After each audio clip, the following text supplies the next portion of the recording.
ٹہنی ببول کی، ٹہنی ببول کی ہو یا ٹہنی ہو نیم کی، ٹہنی ہو نیم کی، ٹہنی ببول کی ہو یا ٹہنی ہو نیم کی، ٹہنی ببول کی ہو یا ٹہنی ہو نیم کی، مسواک ہر طرح سے ہے سنت رسول کی، سنت رسول کی۔ بالکل مکمل ہوئے چلے۔ اب ہم آئیے بالکل آخر کڑی پر، یعنی دعا کے لیے ہم بالکل اپنے جلسے کے آخر کے لیے اب ایسے شخص نہیں بلکہ شخصیت کی جانب چلتے ہیں جس کی آواز سے منکرین نعمان کانپ رہے ہیں، اور وہ مرد مجاہد میدان میں کھڑا ہوا آواز لگا رہا ہے کہ قاتل میرا نشان مٹانے پہ ہے مزید، کہ قاتل میرا نشان مٹانے پہ ہے مزید، میں بھی سینہ کی نوک پہ سر چھوڑ جاؤں گا، ارے دشمن کریں گے میری دلیری پہ تبصرے، مر کے بے قاد سمندر میں بھور چھوڑ جاؤں گا۔ اہل سنت والجماعت کے مرکزی ناظم اعلیٰ اور میری اس مجلس کے بالخصوص مہمان خصوصی حضرت اقدس حضرت مولانا و مفتی شاہ ابرار الحق صاحب دامت برکاتہم العالیہ محتمی مدرسہ مصباح العلوم قصبہ قوال ہے کہ حضور والا کرسی خطابت پر جلوہ افروز ہو کر اپنے ملفوظات عالیہ سے ہم سب سامعین کو مستفیض فرمائیں۔ میرے بھائیوں جو پیچھے کھڑے ہوئے ہیں اللہ کی رضا کے لیے وہ آگے ورحمۃ اللہ وبرکاتہ۔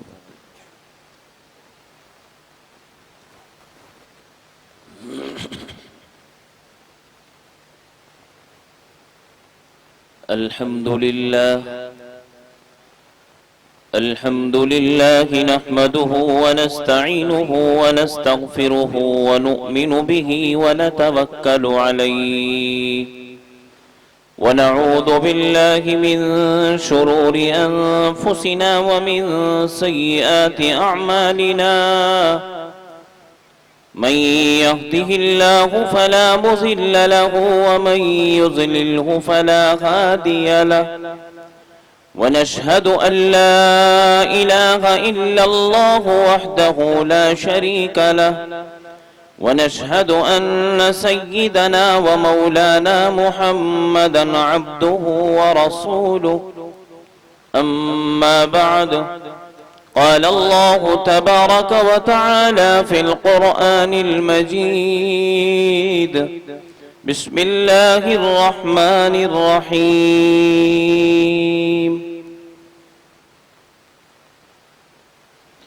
ولا تمش في الأرض مرحا إنك لن تخرق الأرض ولن تبلغ الجبال طولا،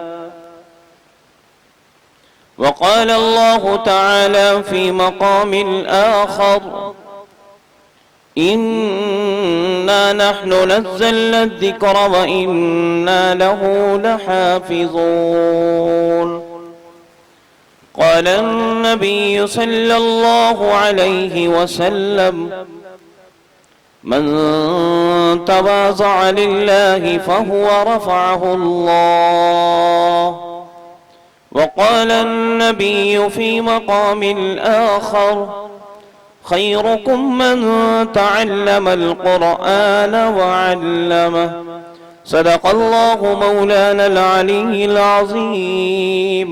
وصدق رسوله النبي الكريم۔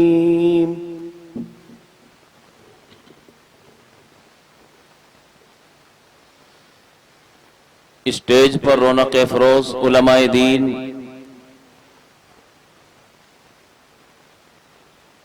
مدرسہ تحسین القرآن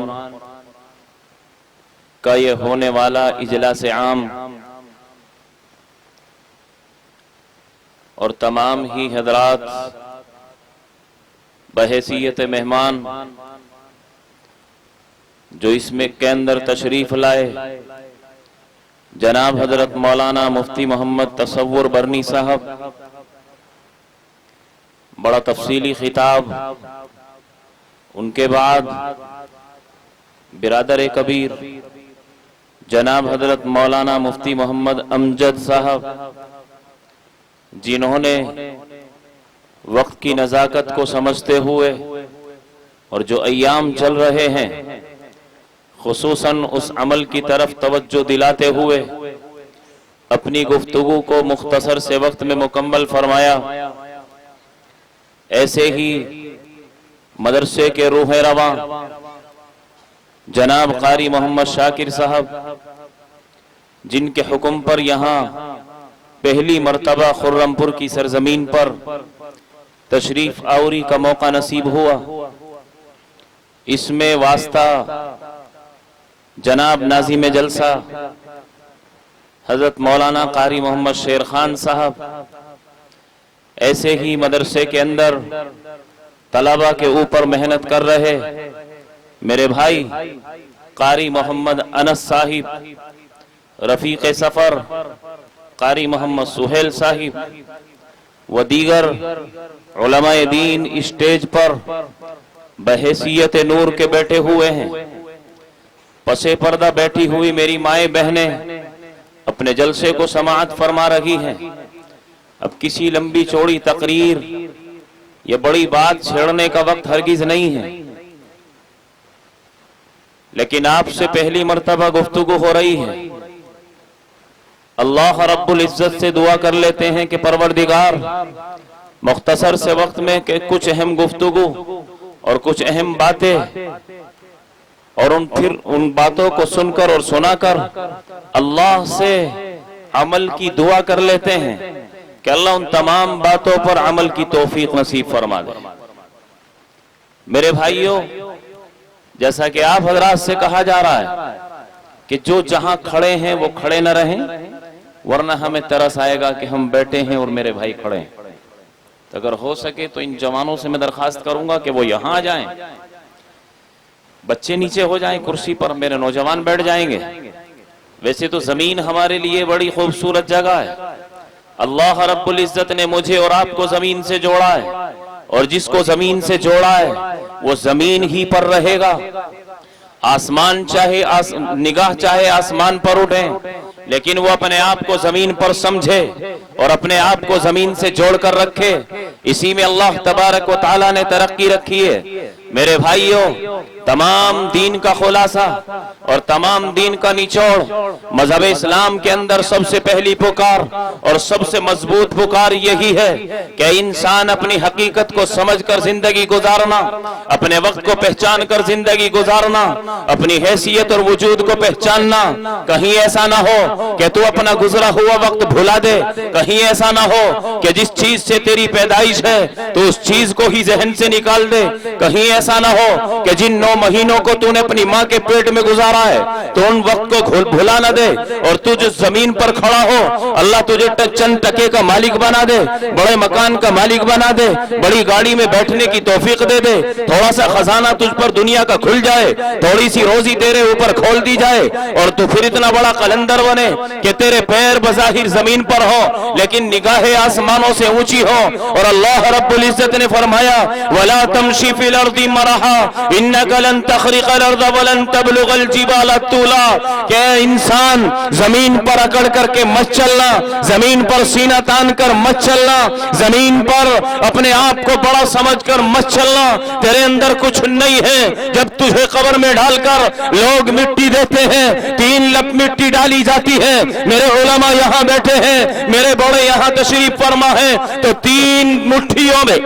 اور 3 لپ میں 3 دعائیں دی جاتی ہیں، جس کو اللہ رب الجلال نے قرآن مقدس کی ایک آیت میں بیان فرما دیا، منہا خلقناکم وفیہا نعیدکم ومنہا نخرجکم تارۃ اخری۔ اللہ نے اشارہ فرمایا کہ اے انسان، جب تو اپنے مردے کے اوپر مٹی ڈالے تو بھی وعدہ کر کے جا، اپنے دل کو سمجھا کر جا، ہم اپنے بھائی کو دبا کر نہیں جا رہے، اپنے باپ کو قبر میں رکھ کر نہیں جا رہے، ایک دن ہمارے اوپر بھی آنا ہے۔ اسی زمین سے میں اور آپ پیدا ہوئے ہیں اور اسی مٹی کے اندر لوٹا دیا جائے گا، پھر حصے سے نکال دیا جائے گا۔ یہ اس آیت کا ترجمہ ہے۔ مذہب اسلام کا خلاصہ یہی ہے، جس انسان نے بھی اپنے آپ کو بڑا سمجھا ہے وہ دنیا کا سب سے بڑا لعین اور سب سے بڑا مردود کہلائے جانے کا حقدار ہے۔ اللہ رب العزت نے قرآن کریم میں سب سے زیادہ نالائقوں کا سردار اور جاہلوں کا ابا اور جاہلوں کا بڑا جاہل جس کو کہا وہی ہے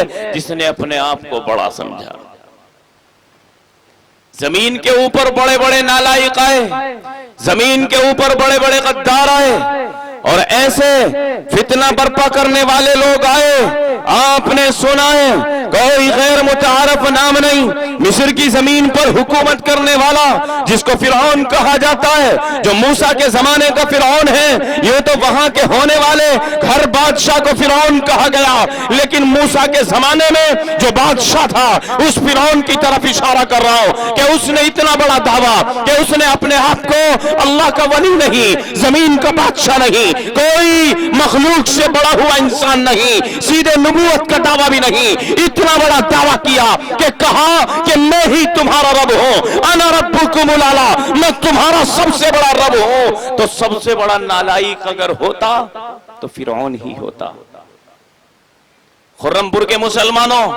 یہ ایک سوال ہے تمہاری بارگاہ میں،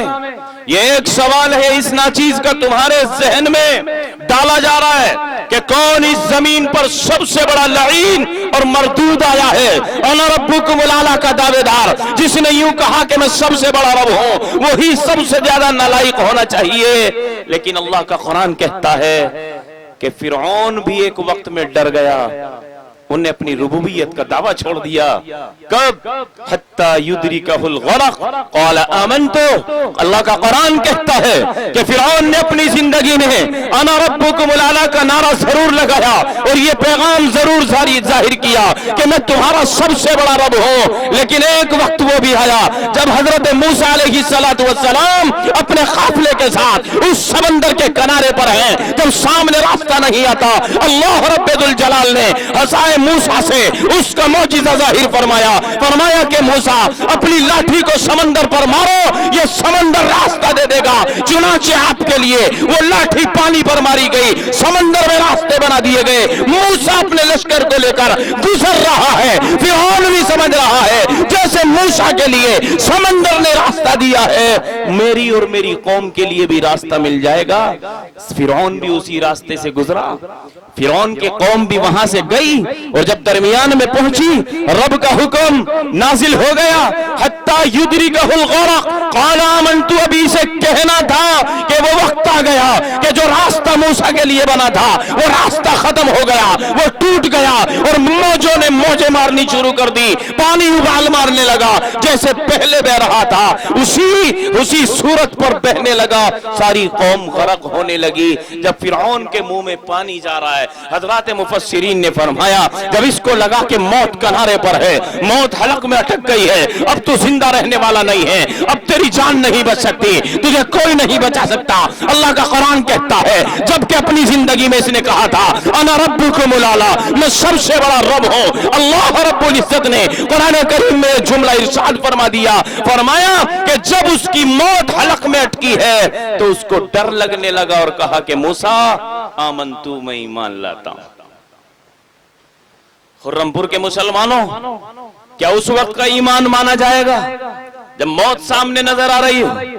جب موت حلق میں اٹک رہی ہو؟ اس وقت کا ایمان قابل قبول نہیں، لیکن کم از کم موت کے ڈر سے کہا تو صحیح آمن تو۔ ایک آدمی اور آیا ہے جو نبی کا خاندانی بھی ہے، جو نبی کے زمانے میں بھی ہے، جو نبی کی زیارت بھی کر رہا ہے، جو نبی کے ساتھ حضرت علی کے دسترخوان پر بھی ہے۔ وہ کون ہے جس کو ساری دنیا ابو جہل کہہ رہی ہے؟ اللہ رب العزت نے ساری دنیا میں اللہ کے نبی کے بعد حضرات صحابہ کے بعد سے لے کر قیامت تک تمام آنے والے انسانوں میں سب سے زیادہ لعین مردور قرار دے دیا وہ کون ہے؟ ابو جہل ہے۔ اس نے کیا کیا ہے؟ فرعون نے کیا نہیں کیا؟ جو سب سے بڑا غدار وہ نہیں ہوا، ابو جہل کیوں ہو گیا؟ میں اس بات کو صرف کھولنے چلا۔ فرعون نے اپنے مرنے سے پہلے آمنتو کا لفظ زبان پر لا کر اپنا ڈر ظاہر کر دیا تھا کہ میں ڈر گیا ہوں، موت میرے سامنے ہے، میں ایمان لا رہا ہوں۔ اللہ رب العزت نے اس وقت کا ایمان قابل قبول نہیں کیا۔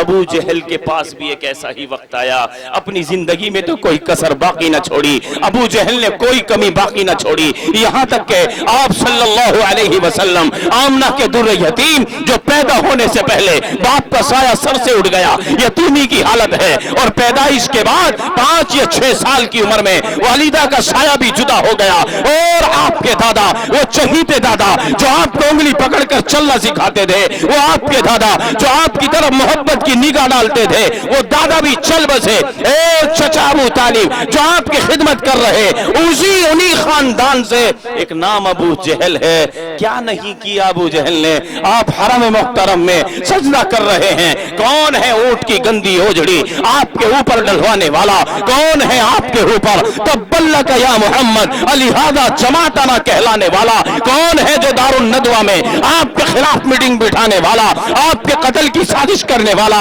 اللہ کے حبیب نے کیا بگاڑا تھا کسی کا؟ کیا کیا تھا آپ نے؟ وہ یوں ہی تو کہا تھا یا ایھا الناس قولوا لا الہ الا اللہ تفلحون، اے لوگو ایمان میں آ جاؤ، لا الہ الا اللہ پڑھ لو، کامیاب ہو جاؤ گے۔ یہی تو ایک خطا ہے دنیا والوں کے سامنے کہ وہ تمام بتوں سے ہٹا کر ایک رب کے دربار میں لانا چاہتا ہے، وہ جہنم کی آگ سے بچا کر جنت کے باغیچے میں پہنچانا چاہتا ہے، وہ جنت کے محل کا حقدار بنانا چاہتا ہے۔ یہی تو ایک کمی ہے جس کی بنا پر 100 جاہل کھڑے ہو گئے اور 100 دشمن بن کر کھڑے ہو گئے۔ ابو جہل نے بھی اپنا آخری وقت دیکھا کہ غزوہ بدر ہوا ہے، غزوہ بدر میں 2 بچے ہیں، بڑے جوان نہیں ہیں، بوڑھے نہیں ہیں، بہادر نہیں ہیں، تجربے کار نہیں ہیں، 2 بچے ہیں جن کا نام حدیث میں آتا ہے معاذ و معوذ ہیں، جن کے ہاتھوں سے یہ لعین مارا جاتا ہے، قتل کیا جاتا ہے۔ ابو جہل جب قتل ہوا، ان دونوں بچوں نے قتل کیا، معاذ و معوذ نے قتل کیا ہے، میدان میں کوہرام مچ گیا، شور مچ گیا، اعلان ہوئے ابو جہل مار دیا گیا، ابو جہل کو جہنم میں پہنچا دیا گیا۔ جب شور مچا، اللہ کے حبیب اپنے خیمے میں ہیں اور ارشاد فرماتے ہیں کہ یہ شور کیسا ہے؟ کسی نے بتایا کہ ابو جہل کو جہنم میں پہنچا دیا گیا، قتل کر دیا گیا۔ غور سے سننے کی بات ہے خرم پور کے مسلمانوں، میں نے کیونکہ یوں کہا ہے، اس امت کے اندر نبوت کے بعد، نبیوں کے بعد کون ہے جو سب سے زیادہ لعنت کا مستحق ہے؟ وہ ابو جہل ہے۔ وجہ کیا ہے؟ جب وجہ یہ ہے کہ جب وہ قتل ہو گیا، ابھی سانس چل رہی ہے، ابھی سانس چل رہا ہے، ابھی مرا نہیں ہے، زخمی کی حالت میں پڑا ہے۔ اللہ کے حبیب نے فرمایا ابو جہل قتل کر دیا گیا تو ایک آدمی ایسا نکل کر کے ہو جس نے اپنے آپ کو کبھی بڑا نہ سمجھا ہو۔ حالانکہ حضرات صحابہ اس صفت کے متصف ہیں، وہ تمام کے تمام اس لائق ہیں جو یوں کہیں اے اللہ کے حبیب ہم نے اپنے آپ کو کبھی بڑا نہیں سمجھا۔ حضرات صحابہ نے اپنے آپ کو زمین پر گیر کر کے رکھا، حالانکہ اللہ کے حبیب کی زبانی اپنی تعریفیں سنتے رہے، رب کی زبانی اپنی تعریفیں سنتے رہے۔ اولئک هم الفائزون کا جملہ اترتا رہا، اولئک هم الراشدون کہا جاتا رہا، اولئک هم المفلحون کہا جاتا رہا۔ اگر میرے تیرے حق میں اللہ کہہ دے اے خرم پور کے مسلمانوں میں تم سے راضی ہو گیا تو ہم اپنے آپ کو روک پائیں گے؟ اللہ پر دے دے تو ہم آسمانوں میں اڑنے لگیں گے۔ ابو بکر کی تعریف، عمر کی تعریف، عثمان غنی کی سخاوت کی تعریف، حضرت علی کی بہادری کی تعریف، حضرت سلمان فارسی کی محبت کی تعریف، بلال حبشی کے دل میں اللہ کے عشق کی تعریف۔ لیکن حضرات صحابہ اپنے آپ کو زمین پر روک کر کے رکھتے ہیں، بلکہ اللہ سے اتنا ڈرتے ہیں، اتنا ڈرتے ہیں، اتنا ڈرتے ہیں کہ حضرت عمر بن خطاب